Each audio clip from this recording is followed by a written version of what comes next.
C'est dans la boîte, une collaboration What About Nice et Écoutez l'info, épisode 2. Bienvenue Cédric Blaise dans ce nouvel épisode du podcast C'est dans la boîte qui donne la parole aux entrepreneurs azuréens. Cédric, vous êtes gérant du camping de l'Hippodrome à Villeneuve-Loubet. Oui. Ce camping que je connais un petit peu est loin des clichés que l'on peut connaître en fait des campings comme on l'a vu notamment dans le film Camping. Qu'est-ce qui fait recette? Qu'est-ce qui marche dans ce camping? Quelle est la différence? C'est un camping déjà qui est familial, qui est le dernier en centre-ville sur la Côte d'Azur, à 200 mètres de la mer, et où les gens, quand ils arrivent au camping, profitent des installations modernes.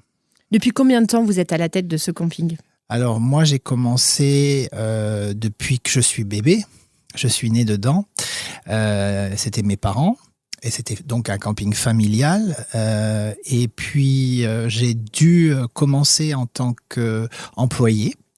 Le but, c'était en 98 de créer une piscine. Alors qu'on était à 150 mètres de la mer, il fallait faire une piscine pour donner plus de vivacité au camping, pour le rendre plus attrayant encore.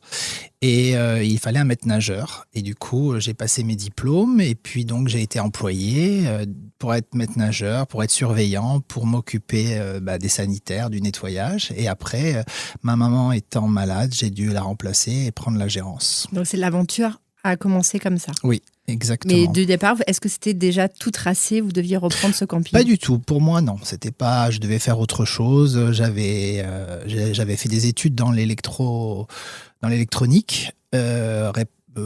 J'aimais réparer les télévisions. J'aimais tout ce qui était composants électroniques. Et puis j'avais aussi passé un CAP BEP en comptabilité. Du coup, j'étais pas prévu à reprendre la suite. Mais au final, tout ce que vous avez fait, les formations que vous avez fait, ça vous ont forcément servi. Vous savez encore aujourd'hui, j'imagine, pour gérer le camping au quotidien. Oui, tout à fait, exactement. Notamment pour les petites réparations, la comptabilité, oui. etc.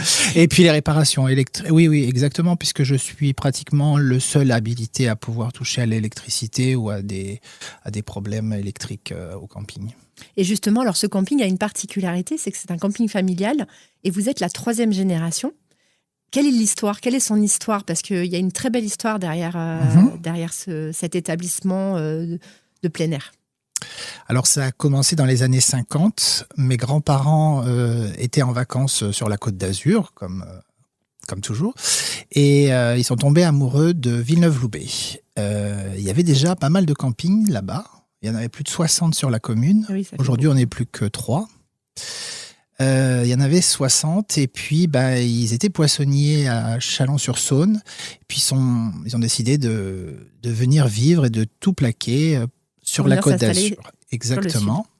Et puis mon grand-père a construit au fur et à mesure, tout doucement, le camping. Après, il a construit un immeuble avec des locations de studios. Et puis après, la suite.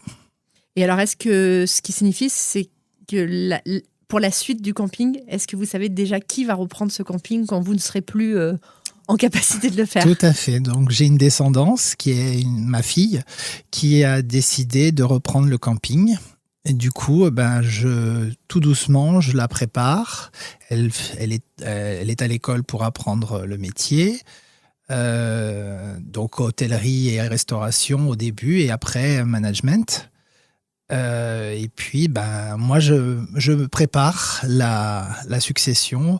Donc, j'arrange tout propre pour que quand elle sera là, il n'y aura pas grand-chose à faire, en fait. D'accord. Donc, ça veut dire que vraiment l'histoire va se perpétuer pour Exactement. Ce camping. Et donc, au fil des années, alors j'imagine qu'il y a des clients qui reviennent depuis toujours. Il y a des nouveaux clients. Oui, il y a des nouveaux clients, mais il y a surtout des habitués qui viennent depuis plus de 66 ans. Ah oui. Et donc de ce fait, vous avez vécu avec eux donc toutes leurs vacances. Exactement, oui. Et j'imagine que c'est des personnes, effectivement, qui ont des familles. Vous avez vécu plein de souvenirs avec eux? Exactement, je vais vous raconter l'histoire d'une famille, Eliane, que je raconte notamment sur notre site internet.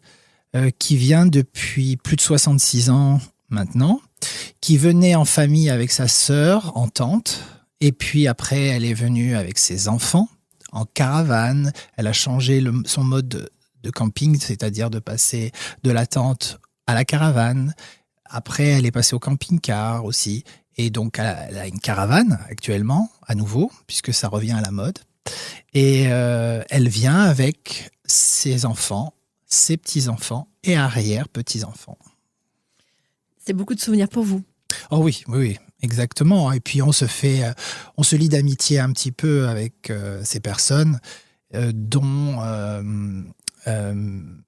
l'une de leurs petites filles qui est ma meilleure amie aujourd'hui. D'accord. Et alors, de ce fait, pour vous, quel est le plus beau souvenir, au-delà de ça, c'est le plus beau souvenir au camping, depuis que vous avez repris les rênes de celui-ci?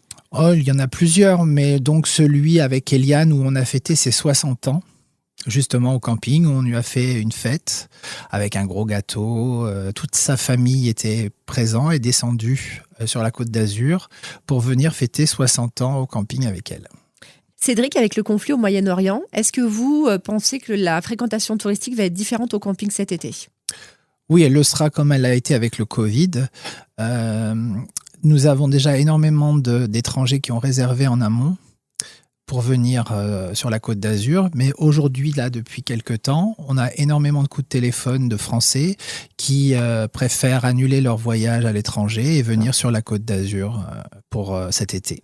D'accord, donc vous prévoyez une fréquentation vraiment hausse. Oui. Déjà que l'année dernière, l'été c'était dernier, déjà pas mal. C'était déjà pas mal. Et effectivement, ça permet qu'au lieu de partir à l'étranger, ils restent en France et justement, ça fera une économie meilleure pour la France. Merci beaucoup Cédric. Pour finir, je vais vous demander de piocher un petit mot au hasard et de me dire ce que ce mot évoque pour vous, que ce soit un souvenir, une chanson ou ce que vous souhaitez. Vous pouvez lire le mot à voix haute. Amitié. Qu'est-ce que cela évoque pour vous ? Moi, l'amitié, c'est important. Ça m'évoque beaucoup de choses, mais c'est surtout l'amitié, pour moi, c'est quelque chose de crucial et c'est l'amour que je donne à une personne qui n'est pas forcément ma famille ou qui peut être un ami. Et en général, moi, je suis une personne qui donne tout pour en amitié et qui malheureusement a connu en amitié aussi beaucoup de déceptions. Exactement. En tout cas, on est raccord, l'amitié, c'est très important. Merci beaucoup Cédric. C'est dans la plaisir. boîte. Écoutez l'info. Écoutez l'info. Vous aimez les années 90 ?